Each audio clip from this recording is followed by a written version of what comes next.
আর্জেন্টিনার ফুটবলাররা যখন দেশে ফিরে বিমান থেকে নামলেন তখন দেখা গেল অবাক করা একটি দৃশ্য।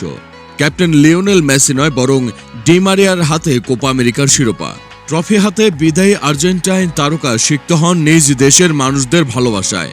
বন্ধুর বিদায়কে আরও বেশি স্পেশাল করতে কিনা অধিনায়ক লিওনেল মেসি নিজেকে আড়াল করে নিয়েছেন সবটুকু ভালোবাসা বন্ধুর জন্য। টানা চতুর্থ শিরোপা জয় করে দেশে ফিরছেন আর্জেন্টিনার ফুটবলাররা। দেশটির রাজধানী বুয়েন্স আয়ার্স যেন একটা উৎসবের নগরী, আর তাদের ভালোবাসার বড় একটা অংশ জুড়ে কেবলই আনহেল ডি মারিয়া। নিজেকে উজাড় করে দেশকে সবকিছু এনে দেওয়া ডি মারিয়ার এমন বিদায় তো প্রাপ্য। ক্যারিয়ারের শুরুর দিকে ক্লাব ফুটবলে তেমন ফর্মে ছিলেন না, তবুও মারিয়া জায়গা পান আর্জেন্টিনার অলিম্পিক দলে। 2008 সালের সেই আসরের শুরু থেকে মাঠে ডি মারিয়ার পাশে ছিলেন মেসি। একের পর এক দুর্দান্ত পাস দিত বন্ধু মারিয়াকে। সেখান থেকেই আত্মবিশ্বাস ফিরে পান ডি মারিয়া।